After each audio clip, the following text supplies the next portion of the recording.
बिज़ा phenomena में आपका स्वागत है। यदि आप अंग्रेजी में जारी रखना चाहते हैं तो कृपया ऊपर दिए गए लिंक पर क्लिक करें।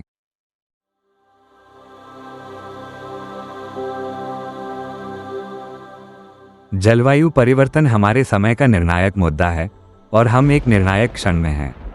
हमारा ग्रह अभूतपूर्व परिवर्तनों से गुजर रहा है और परिणाम पृथ्वी पर जीवन के हर पहलू को प्रभावित कर रहे हैं।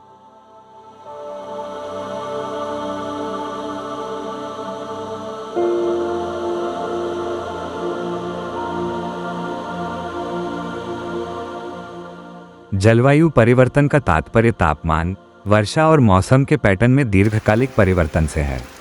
हाल के जलवायु परिवर्तन का प्राथमिक चालक ग्रीनहाउस प्रभाव है। कार्बन डाइऑक्साइड, मीथेन और नाइट्रस ऑक्साइड जैसी ग्रीनहाउस गैसें वायुमंडल में गर्मी को रोकती हैं, जिससे पृथ्वी का तापमान बढ़ जाता है। कार्बन डाइऑक्साइड एक ऊष्मा रोकने वाली गैस है, जिसे ग्रीनहाउस गैस के रूप में भी जाना जाता है, जो जंगल की आग और ज्वालामुखी विस्फोट जैसी प्राकृतिक प्रक्रियाओं से कोयला, तेल और प्राकृतिक गैस जैसे जीवाश्म ईंधन के निष्कर्षण और जलने से आती है।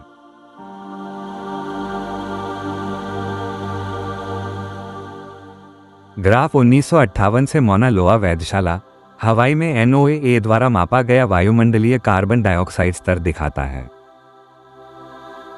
ये ग्राफ पृथ्वी के पिछले 3 हिमनद चक्रों के दौरान कार्बन डाइऑक्साइड के स्तर को दर्शाता है, जैसा कि बर्फ की चादरों और ग्लेशियरों में फंसे हवा के बुलबुले द्वारा कैप्चर किया गया था। 2002 के बाद से वायुमंडल में कार्बन डाइऑक्साइड की वृद्धि सबसे हाल के 10 वर्ष रिकॉर्ड पर सबसे गर्म वर्ष हैं। एनिमेशन वैश्विक सतह के तापमान में परिवर्तन को दर्शाता है। गहरा नीला क्षेत्र औसत से अधिक ठंडा दिखाता है। गहरा लाल औसत से अधिक गर्म क्षेत्रों को दर्शाता है। इस मानचित्र में रुझानों को अधिक दृश्यमान बनाने के लिए 5 वर्षीय औसत का उपयोग करके अल्पकालिक बदलावों को सुचारू किया जाता है। ये ग्राफ 1951 से 1980 तक के दीर्घकालिक औसत की तुलना में वैश्विक सतह के तापमान में बदलाव को दर्शाता है। 1880 में रिकॉर्ड कीपिंग शुरू होने के बाद से 2023 में पृथ्वी की औसत सतह का तापमान रिकॉर्ड पर सबसे गर्म था। वायुमंडल में ग्रीनहाउस गैस के अणु प्रकाश को अवशोषित करते हैं, जिससे इसके कुछ भाग को पृथ्वी से बाहर निकलने से रोका जाता है। इससे वातावरण गर्म हो जाता है और ग्रह का औसत तापमान बढ़ जाता है। वातावरण में कार्बन डाइऑक्साइड के अणु गर्मी को फंसाते हुए दिखाई दे रहे हैं। तीरों के रूप में आने वाली सौर विकिरण पृथ्वी की सतह तक पहुंचती है। पृथ्वी कुछ ऊर्जा को अवशोषित करती है और ऊष्मा को अवरक्त विकिरण के रूप में वापस विकीर्ण करती है। कार्बन डाइऑक्साइड अणु इस अवरक्त विकिरण को अवशोषित करते हैं और इसे ग्रीनहाउस प्रभाव का प्रदर्शन करते हुए वापस पृथ्वी की ओर पुनः प्रसारित करते हैं।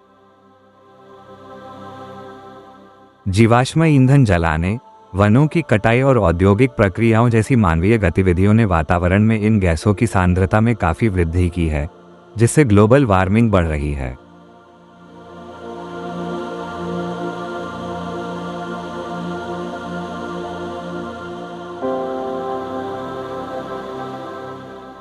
जलवायु परिवर्तन का प्रभाव दुनिया भर में महसूस किया जा रहा है। 19वीं सदी के अंत से वैश्विक तापमान लगभग 1.2 डिग्री सेल्सियस बढ़ गया है।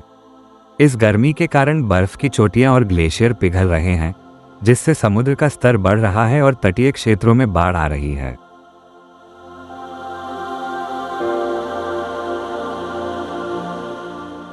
चरम मौसम की घटनाएं जैसे कि तूफान, सूखा और हीटवेव लगातार और गंभीर होती जा रही हैं, जिससे व्यापक क्षति और विस्थापन हो रहा है।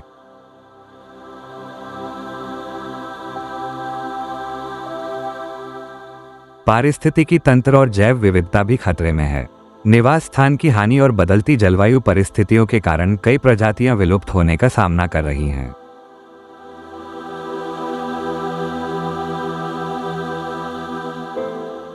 गर्मी से संबंधित बीमारियों में वृद्धि और मलेरिया और डेंगू बुखार जैसी बीमारियों के फैलने से मानव स्वास्थ्य प्रभावित होता है।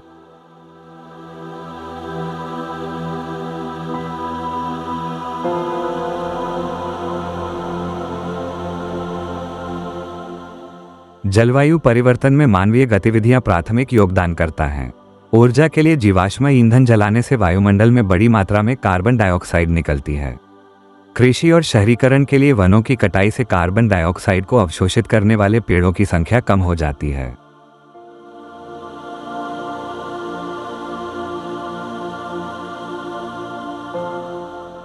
पशुधन खेती से मीथेन, एक शक्तिशाली ग्रीनहाउस गैस उत्पन्न होती है।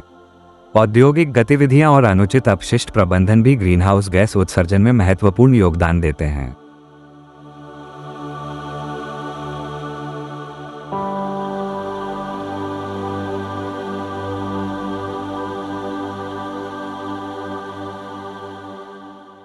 जलवायु परिवर्तन के प्रभाव क्षेत्र के अनुसार अलग अलग होते हैं। अफ्रीका में मरुस्थलीकरण और पानी की कमी से कृषि और आजीविका को खतरा है। एशिया में हिमालय में ग्लेशियर पिघलते हैं और मानसून के बदलते पैटर्न से जल आपूर्ति और कृषि प्रभावित होती है।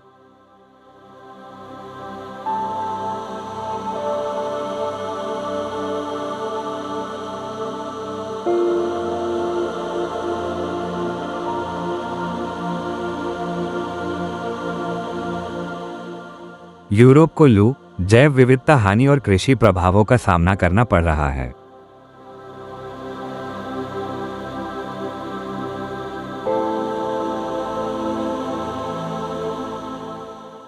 उत्तरी अमेरिका में जंगल की आग और तूफान समुदायों और बुनियादी ढांचे को व्यापक नुकसान पहुंचाते हैं।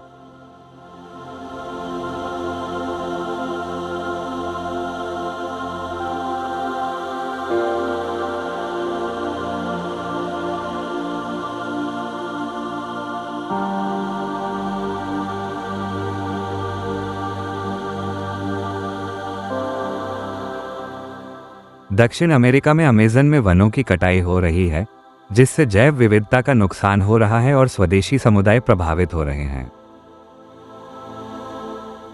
ऑस्ट्रेलिया और ओशनिया में मूंगा चट्टानों के विरंजन और समुद्र के स्तर में वृद्धि से समुद्री जीवन और तटीय समुदायों को खतरा है।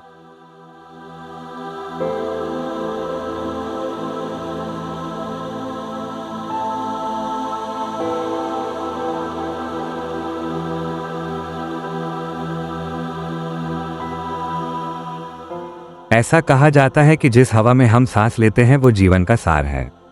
हालांकि निम्नलिखित शहरों के निवासियों के लिए जिस हवा में वे प्रतिदिन सांस लेते हैं वो शुद्ध से बहुत दूर हो सकती है।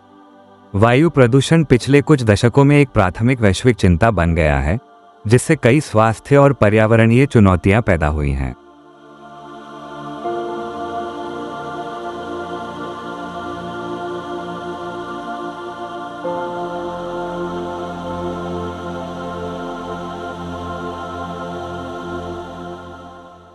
यहाँ दुनिया के शीर्ष सबसे प्रदूषित शहरों और बदलाव की तत्काल आवश्यकता पर एक नज़र है। 2024 में दुनिया के सबसे प्रदूषित शहर।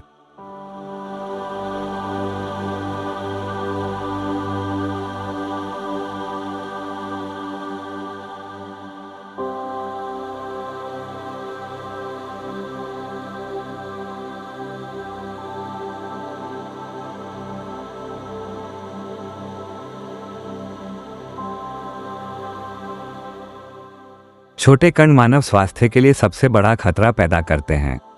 जबकि नाक अधिकांश मोटे कणों को फिल्टर कर सकती है, बारीक और अति सूक्ष्म कण फेफड़ों में गहराई तक चले जाते हैं, जहां वे जमा हो सकते हैं या रक्त प्रवाह में भी जा सकते हैं।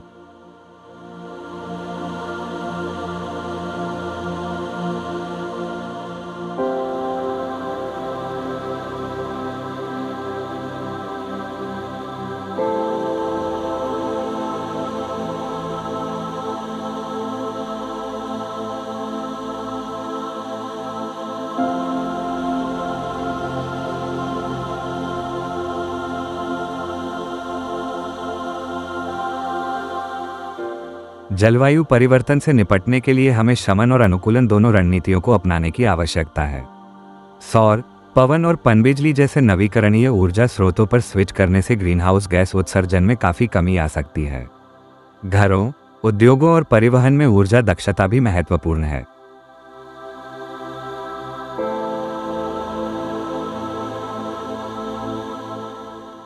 पुनर्वनीकरण और वनरोपण वातावरण से कार्बन डाइऑक्साइड को अवशोषित कर सकता है। फसल चक्र और जैविक खेती जैसी स्थायी कृषि पद्धतियां उत्सर्जन को कम करने और मिट्टी के स्वास्थ्य में सुधार करने में मदद करती हैं।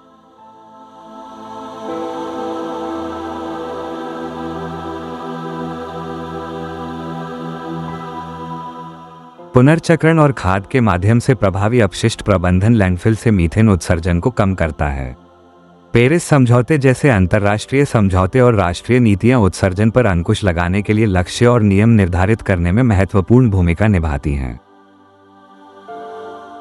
प्रत्येक व्यक्ति जलवायु परिवर्तन के खिलाफ लड़ाई में योगदान दे सकता है। कम करना, पुनः उपयोग करना और पुनर्चक्रण जैसी सरल क्रियाएं बड़ा अंतर ला सकती हैं। ऊर्जा कुशल उपकरणों का उपयोग करके और कार यात्रा को कम करके ऊर्जा का संरक्षण करने से आपके कार्बन पदचिह्न को कम करने में मदद मिलती है।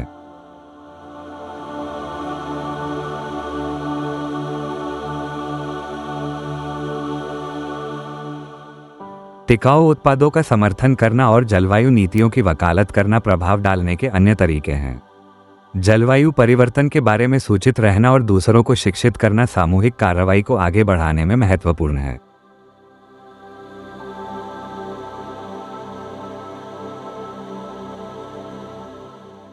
जलवायु परिवर्तन एक वैश्विक चुनौती है, लेकिन हम सभी समाधान का हिस्सा बन सकते हैं। जानकारीपूर्ण विकल्प चुनकर और सामूहिक कार्रवाई करके हम भावी पीढ़ियों के लिए अपने ग्रह की रक्षा कर सकते हैं। बदलाव लाने में अभी देर नहीं हुई है।